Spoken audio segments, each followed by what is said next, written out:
welcome everybody to another edition of Lewis at Large. Yours truly, Warner Lewis from the flight deck. And of course, that means, as always, some smart talk radios in your future. And this segment's certainly no exception. We are in the throes of the body politic in the United States, and very pleased to have with us Riva Levinson.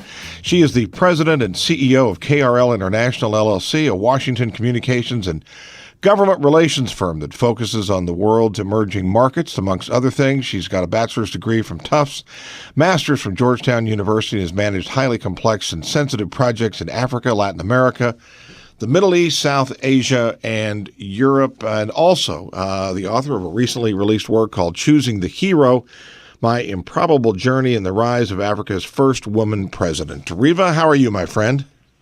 I'm doing great. How are you? Well, good. We're pleased to have you here. This has been quite a week. We have the nomination of the first woman to run for president of the United States. I'm interested in your position, and we'll get more and more into your background with some other political figures in the country. But what are your thoughts about this? My thoughts are, whether you're a Republican, a Democrat, an independent, or totally disillusioned with the American political climate right now, you can't help but celebrate this moment, the emergence of the first woman to lead a major U.S. political party in the United States. So I think it's a celebratory moment, and I hope everybody else sees it that way. Now, you do have a connection with Donald Trump. You worked for Paul Manafort, your former boss, for about a decade, and he is now a part of the Trump campaign. What are your thoughts about that one at the same time? Yeah, Warner, I know I have connections to both camps, so to speak. Paul Manafort was my boss for 10 years. From 1985 to 1995, when he opened the very first bipartisan lobbying firm, and I was hired to be his third world traveler of choice, running around the world in times of great political transition.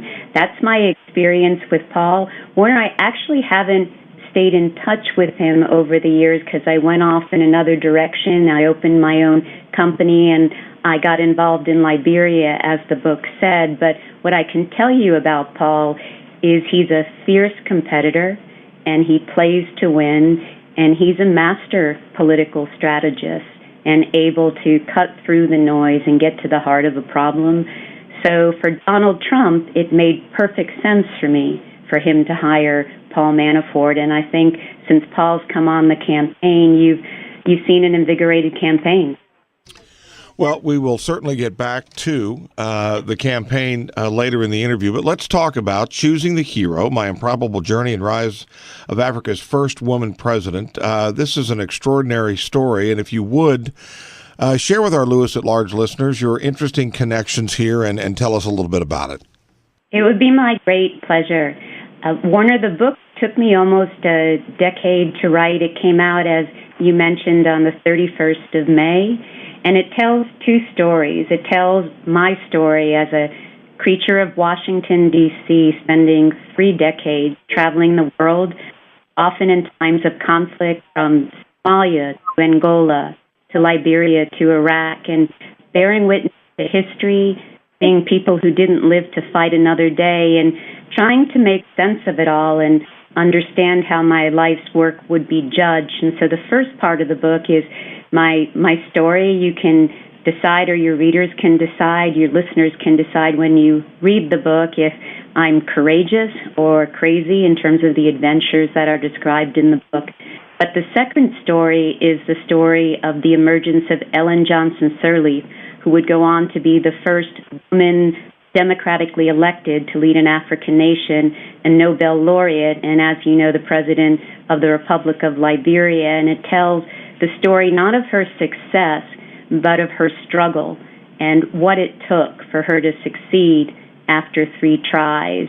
And so Choosing the Hero is just the lives that we lead, the decisions that we make, the impact that we have on each other. And then in my case, the connection of my journey with Ellen Johnson Sirleaf, what she brought to my life and what we went on to do together.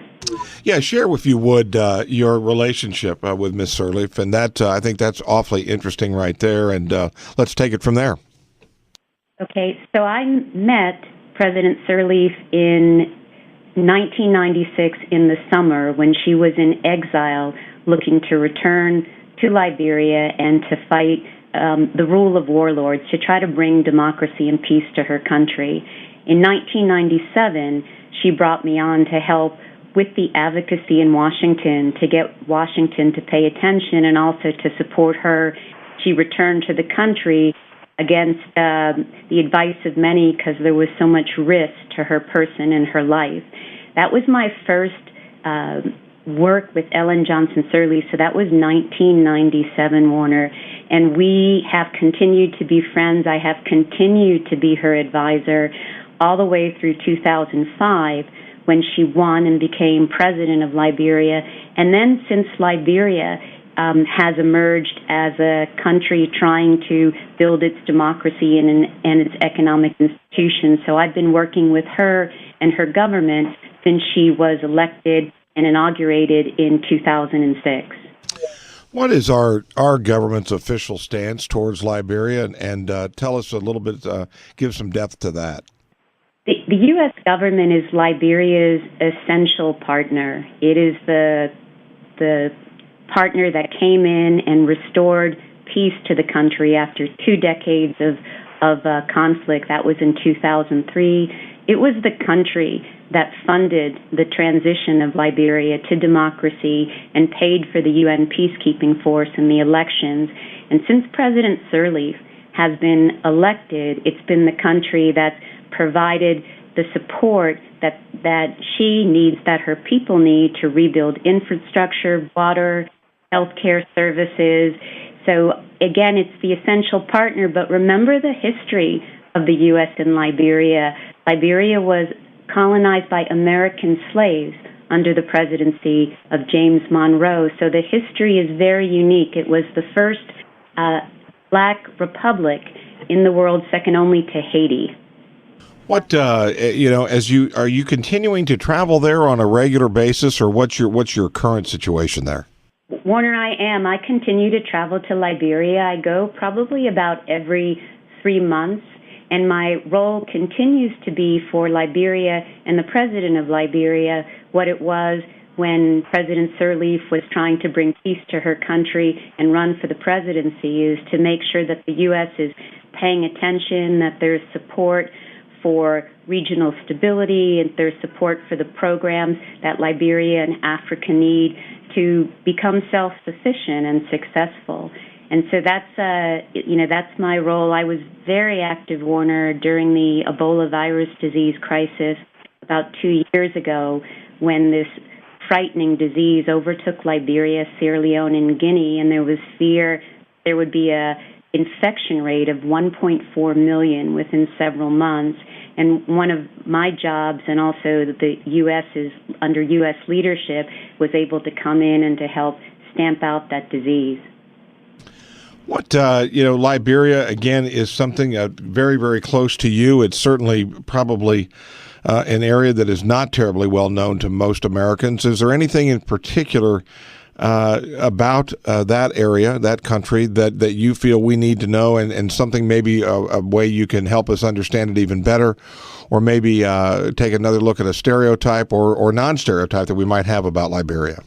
I have not been asked that question before. It's a great one. I think that there's a stereotype not only of Liberia, but also of Africa, that this is a continent of famine, of war, of misery, and that people's charity and their pity is what should be looked at when you think of countries like Liberia or Africa. But Africa is an emerging continent. It has a middle class that could one day, maybe in the next decade, get the purchasing power that we're seeing in other emerging continents, whether it's Latin America, for example. And so it's a continent of opportunity. It's a frontier. And I don't think Americans see Africa like that. I think those of us who travel understand the uniqueness of what Africa, what Africa in its 54 countries is, but it's not well known in the U.S. But maybe the other thing I'd say, and it's a theme in choosing the hero, and also in something that I believe is so important in today's politics with the Democratic Convention and the Republican Convention just finishing, is one of the things that you'll learn in choosing the hero is the essential role that the United States played in bringing peace to Liberia, and that even though President Sirleaf spent more than 2 decades trying to wrestle with warlords, find the space to compete, to bring peace to her country, at the end of the day, it wasn't until the U.S. got its policy right and supported an African peacekeeping force with Marines offshore that Liberia was able to succeed and to emerge from conflict. And so as we look at the debate right now with the Democrats and the Republicans, I think it's so important to remember America's essential role in the world right now. And I feel it's even more critical. You just joined us. Yours truly, Warner Lewis, from the flight deck of Lewis at Large Radio. And we're in the midst of an interesting conversation with Riva Levinson. She's the president and CEO of KRL International, a Washington government relations firm focusing on the world's emerging markets. She is also the author of a recently released work called Choosing the Hero, My Improbable Journey and Rise of Africa's First Woman President. And Riva, we'll tell people how they can get a copy of the book and find out more information about the work that you do. But let's talk the body politic here in America. The Republican convention is over. Hillary Clinton is the nominee for the Democratic Party. How do you see this race shaping up? Not so much maybe in a prediction of the outcome, but what kind of a campaign are we looking for? I've got an interesting. I'm very interested to hear what you have to say. I am obviously not a political expert. I'm more an observer from the seat that I sit in, which is somebody who watches the impact that the U.S. body politic has on the world. Because most of my work is overseas. I unfortunately think it's going to be a vitriolic campaign, and I think it's going to continue to be quite toxic in the rhetoric, and I think that's a concern.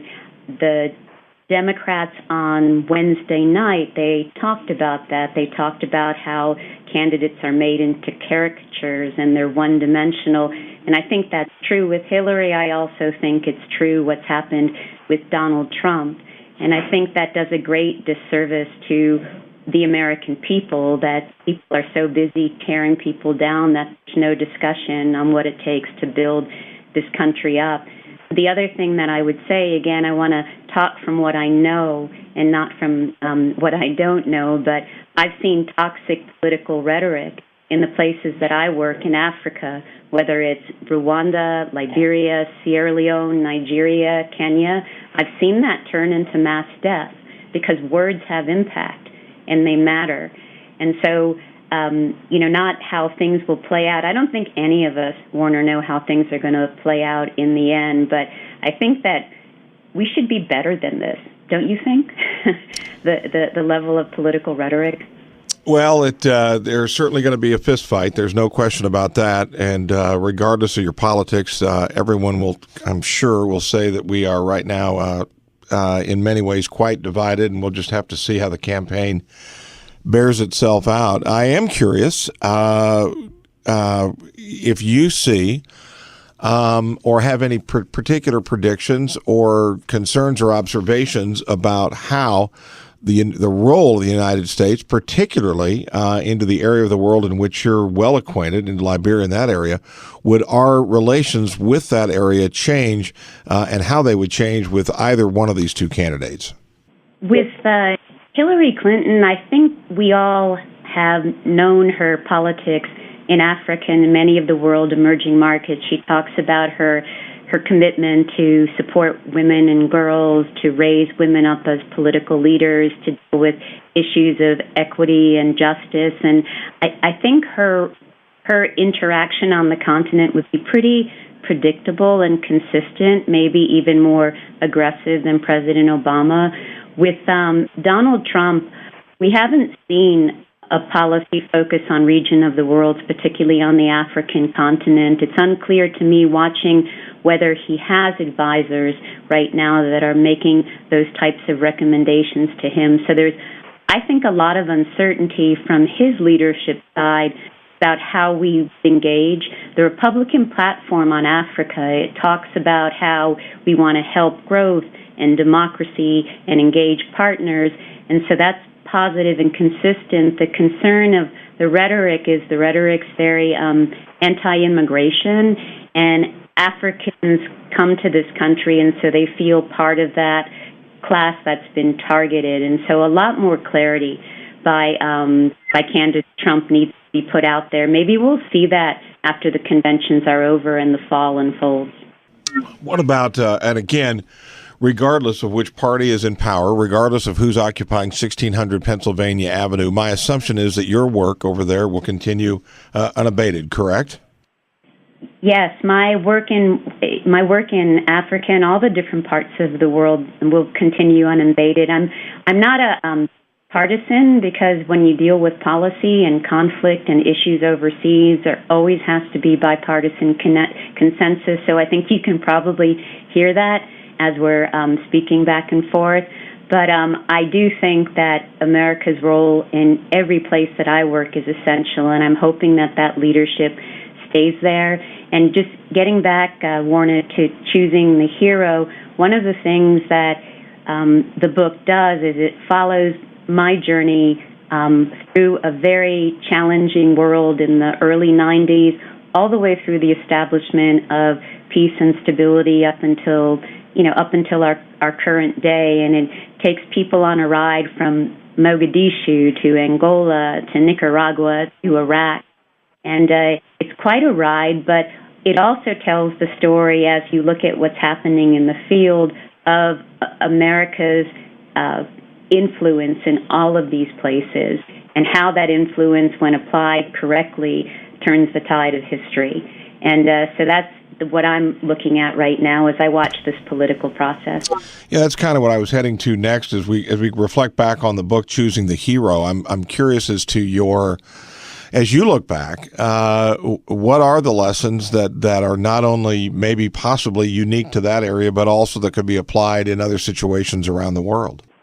Maybe the first lesson, and that's the lesson of the emergence of Ellen Johnson Sirleaf, is that when a leader emerges at a critical time and has the capability and the vision to move a country forward, it's a remarkable thing to watch. And so supporting leadership and having the leadership in the right place is essential. On the other hand, I've also watched leaders come in and destroy that was built over decades. So the lesson of leadership is one that's really powerful to me. Maybe the second lesson is how important it is overseas and here as well, but honestly more overseas, to support women and girls in their participation in society, in their participation in political leadership. Because also what I've learned from the book and watching Ellen Johnson Sirleaf is that women come to office sometimes, competent women who come to office, they also have a certain attachment, a certain ability to empathy. And when you're in very difficult situations, particularly situations of conflict, women can also sometimes play an important role. So maybe that's the second thing I learned. And then the third thing I learned was exactly what President Sirleaf had schooled me on throughout all of my trials and tribulations in the book, which is a up and down ride, just like her story. My story has its up and down. It's just to follow your heart, to pursue your passion, and to not fear being misunderstood. What, again, I want to say, I guess from a more global, as you look down the road for you, what is next for Riva Levinson? Again, you've authored this book, you're continuing to work in Liberia, but what might be some other specific projects or activities you've got coming up? I think KRL International, Warner, is going to be looking for the next generation of heroes. President Sirleaf will be retiring from office in 2017, so I will stay involved in Liberia, we're also going to be looking for the next leader, the next innovative idea, the next business that could transform different parts of the world that are mired in poverty. So we'll be looking at those types of opportunities and hoping to be able to power our small business with great projects like that. And then the other thing is that I might think in the not near but maybe later future of writing another book. One of the things that again, in Choosing the Hero, you'll see is all of the stories that kind of fold into the Liberia story. And I'd say about 60% of them didn't make it into the book. So I'm still trying to figure out how to share those other 60% of the stories. Well, it is a fascinating work. It is called Choosing the Hero, My Improbable Journey in the Rise of Africa's First Woman President. The author is Riva Levinson. Again, she is the founder and CEO of KRL International, a Washington communications and government relations firm. She has spent quite a bit of time, as we have just heard, for the last 30 minutes or so, in Liberia, working closely there with the first woman president of that nation. And Riva, we very much want to be able to tell our listeners, how can people get a copy of the book and find out a little bit more about the work that KRL does? You can get a copy of the book, Warner, by going on Amazon.com and just typing in Choosing the Hero, and the book pops up both in print and in Kindle edition. You can do the same on at Barnes & Noble, and then also you can follow me on Twitter or Facebook under Riva Levinson, and my company has a website. It's KRLinternational.com. And it was a great pleasure to talk to you, and we'll see how the politics of today unfold with Hillary Clinton's speech this evening. Indeed. Well, I very much appreciate your time today, and would love to have you back on again sometime. It would be a great privilege. And again, thanks for providing this platform to help educate your audience. You bet. We will be back with more right after this on Lewis at Large. You love your dog and you love your yard, but sometimes what your dog leaves behind can make you not love your yard so much. Well, when that happens, it's Call of Duty Pet Waste Removal Service to the rescue. Large or small dogs, big yard or small, call Call of Duty. They clean up the mess your dog leaves behind. So if you're tired of cleaning pet waste from your yard, call Call of Duty. 764-7224. That's 764-7224. Prompt, effective, courteous services on the way. Your yard is left clean and waste-free. So don't waste any more time on waste. Call Call of Duty in Lawrence, 764-7224. That's 764-7224. Or visit their website, callofduty2010.web.com.